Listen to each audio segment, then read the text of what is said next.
What's going on, people? We are Tottenham TV, back here for another Tottenham update. And let's start off with a publication called Sport Pete O, claiming that Gianluca Scamacca is on a player who is firmly on Fabio Paratici's radar. A player that's really banging form at the moment, banging in goals for Sassuolo in Serie A. He scored 8 goals this season, but I think the majority of those goals have come in literally in the last month and a half. Yeah, it's Peter O'Rourke. He's a freelance journalist. That's who's reporting it. But he was on loan, I think, last year, wasn't he? I can't remember who to, but he scored, I think, Genoa, and he scored a few goals, like 8 goals or so. This season, the goals have come a bit quicker. He's still on the same amount, but they've come, half the time. He's young. He's got a couple of caps for Italy. He's very tall. He's a target man. Not the paciest of strikers, but he definitely can win a header or two, and he's got a good finish on him. And he won't. I doubt he'll be very cheap, but he's definitely one to look at as an alternative to Kane for sure.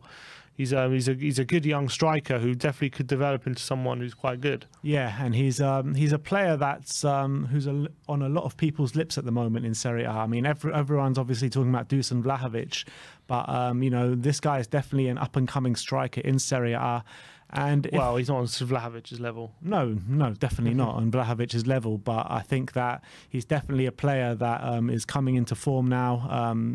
He's scoring literally every week at the moment. He really is. So, look, I think at the moment, yeah, it could be a massive risk. 8 goals. He's got 8 goals this season. Yeah, it's a massive risk to bring in someone like that. It really is, because we've been stung with these kind of players before. Vincent Janssen was doing bits in Holland. Yes, Serie A is a different league.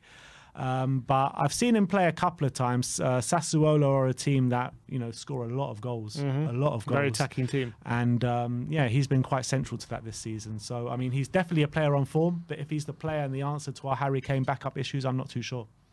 I mean, he's young. I mean, this is the kind of deal we're going to look at. We'll have to look for. Unfortunately, I think Vlahovic is a pipe dream.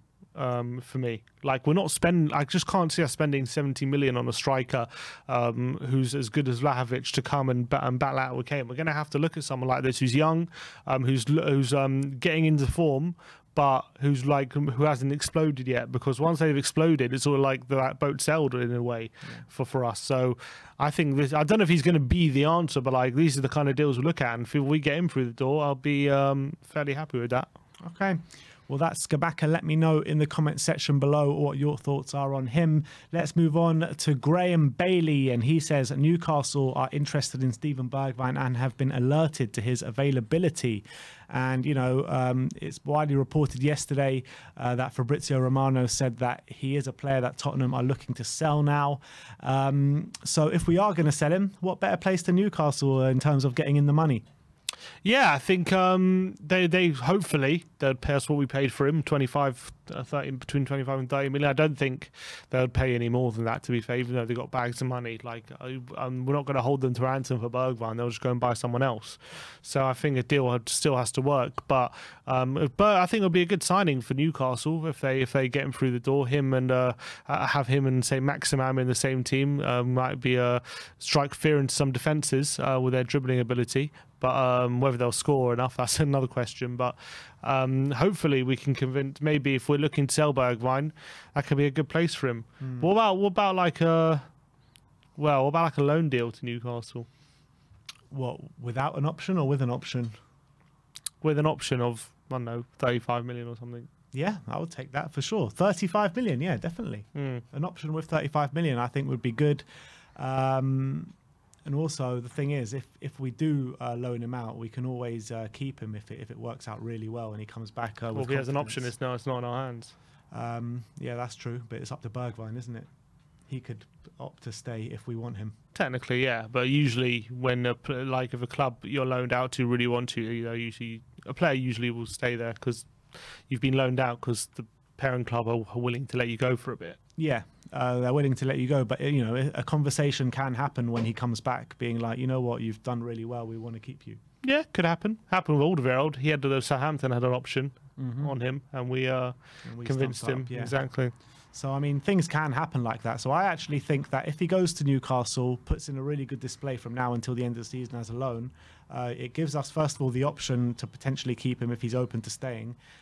or it gives us money through the door if they want to keep him. So yeah, I think it could be a good option. But there's no talk of a loan at the moment. It looks like permanent. Yeah. But anyway, let's move on. The Athletic, Charlie Eccleshare, is talking today, and he says it is likely that Spurs will go for the remainder of the season with no backup to Harry Kane. So he's not expecting a striker to come through the door in this January transfer window. How detrimental is that for you? Very, but he did elaborate that it's dependent on sales. If Tottenham don't get any money through player sales, then it's unlikely they're going to look at a striker. They don't see it as a priority, and it'll be very detrimental. We saw yesterday against Morecambe how toothless we are without a striker up front, without Harry Kane. There's literally no presence up there. There's no one to occupy the defenders. It's very easy. Become very easy to play against, and for sure we need a backup. I do think there are other priorities, but Kane, getting a backup for Kane should definitely be up there. Like I think having a wing back and a centre back probably are quite big priorities as well. But if Kane gets injured, we're in serious trouble. Serious trouble. In terms of all the positions, what would be your in order of priority in terms of positions? I think centre back, number one. Yeah, centre back, right back, striker. And then centre back, right back, striker.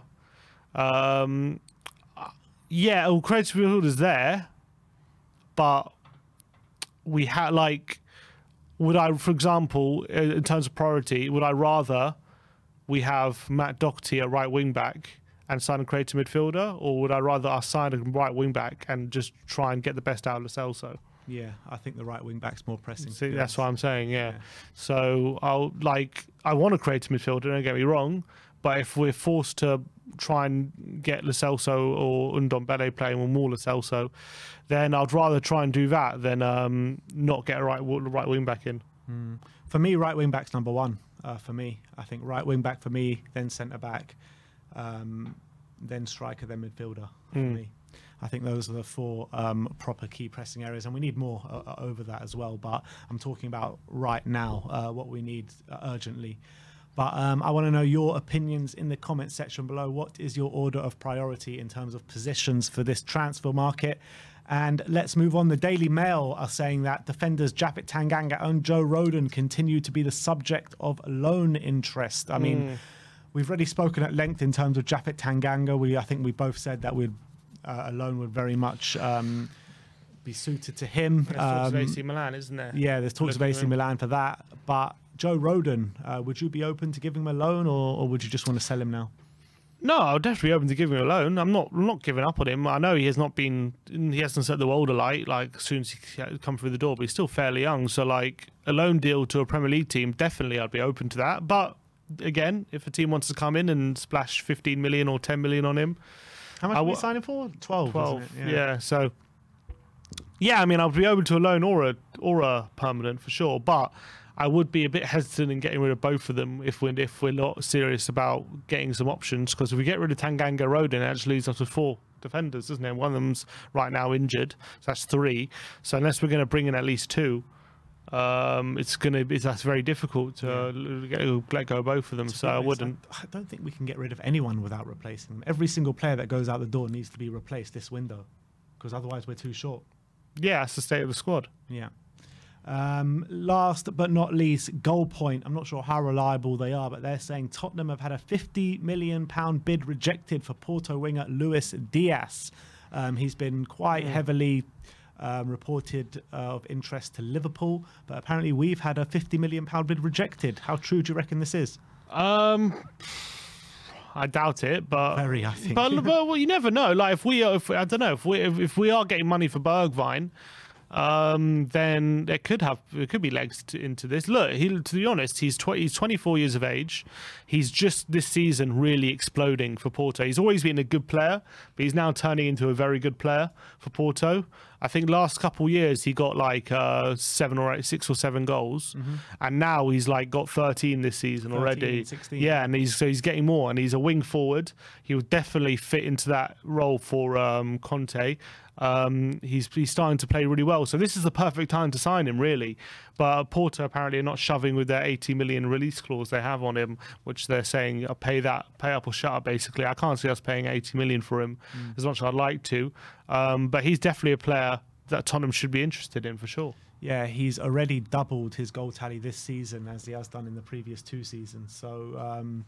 Yeah, I mean, obviously, if we can get someone like this through the door, I'll be welcome to it. But I just obviously have my reservations if we're going to spend that much money on a player this January. That's just well, if we're selling Bergwijn, yeah, I mean, depends. I guess it depends on sales. You'd have to assume, but I don't know. Look, if we sell Bergwijn for 25 million, like it's not beyond the realms of possibility we could splash 50 on him.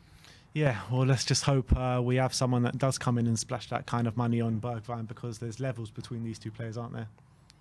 From what I've seen, yeah, but who knows how Diaz would perform in the Premier League? Obviously, because Bergwijn did very well in the Dutch league, didn't he? But he was never the biggest goal scorer, though, was he? Bergwijn, even in his best. What was his? He got a few goals, what was but his best season, do you reckon? He got like 10 or something, 12. His best season was 14. 14. The year before he joined us. Yeah. Yeah. So fair enough, but yeah, Diaz is plays very. But one thing for Diaz actually, which is probably more convincing, is not just his league performances, but in the Champions League, he's very good. He's played. I watched him last year, I think it was, against Man City, and he was giving them loads of problems. I think Porto got battered like 4-1 or something, or 4-2, but he was really taking them to the sword. He was scoring. So he scored a really nice goal, I remember, and he was giving them all ends of trouble. So he's already shown a few times that he could play against those kind of sides. All right. Well, that is your Tottenham update for today. Let me know in the comment section below if you have any thoughts regarding any of the news stories we brought to you today. Like, subscribe and comment. And as always, come on you Spurs.